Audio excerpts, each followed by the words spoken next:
क्यों? अस्सलाम वालेकुम जी, मैं हूं अब्दुल रऊफ़ ख़ान। और आज हम बात करते हैं कि जो काफ़ी अरसे से एक बहस चल रही थी कि who is the number one bowler in the world. तो मेरा ख्याल है कि ये तीन चार बॉलर्स थे जो कि इस रेस में थे कि ओडीआई क्रिकेट में जो सबसे बेस्ट बॉलर है वो कौन सा है। तो इसमें इस वक्त जो पोजीशन है, मेरा ख्याल है कि इस वर्ल्ड कप और एशिया कप के बाद तो जसप्रीत बुमराह, मेरा ख्याल है कि जो इंडियन बॉलर हैं वो इस वक्त by far number one bowler in the world है। क्योंकि जिस तरीके से उन्होंने बॉलिंग की है और उसके बाद इंजरी के बाद अपना रिहेबिलिटेशन प्रोसेस मुकम्मल किया है, फ़िटनेस दोबारा हासिल की है, तो मेरा ख्याल है कि इस वक्त वर्ल्ड में कोई बॉलर उनके नज़दीक भी नहीं आ रहा। जिस तरह की उन्होंने बॉलिंग की है पाकिस्तान के ख़िलाफ़ उस लास्ट मैचेस में, उसके बाद एशिया कप में जिस तरह उन्होंने बॉलिंग की है, तो मेरा ख्याल है कि ये एक चीज़ तो वाज़ेह और कन्फर्म है कि जिस तरह के उनका कंपटीशन चल रहा था शाहीन अफरीदी के साथ और क्या हैज़लवुड के साथ, तो मेरा ख्याल है कि इस वक्त उनको वाज़ेह एक बरतरी हासिल है, क्योंकि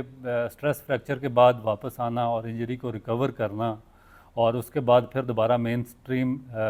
इसमें सिस्टम में वापस आना और इस तरह की बॉलिंग करना,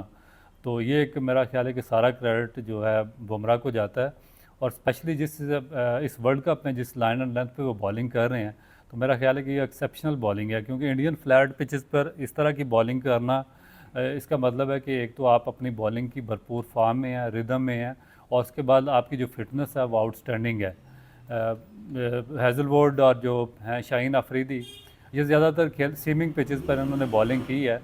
और सीमिंग पिचेस थोड़ा सा इजी होती हैं, और जो टी20 फार्मेट होता है वो भी फास्ट बॉलर के लिए इजी होता है, मगर जो लॉन्ग फार्मेट होता है जिस तरह वनडे हो गया या टेस्ट क्रिकेट है, ये एक फास्ट बॉलर का रियल टेस्ट होता है। और इस टेस्ट में मेरा ख्याल है कि जो बुमराह है उनको वाज़ेह बरतरी है, और मेरे ख्याल में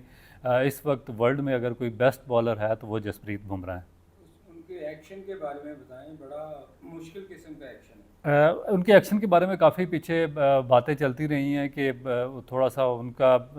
जो हाइपर एक्सटेंशन है उनके बाजू में, या थोड़ा सा वो जरक करते हैं, तो अगर उनको कीनली आप वाच करें तो जो उनका बाजू है, जो एल्बो है, उसमें हाइपर एक्सटेंशन है, और इसी हाइपर एक्सटेंशन का फ़ायदा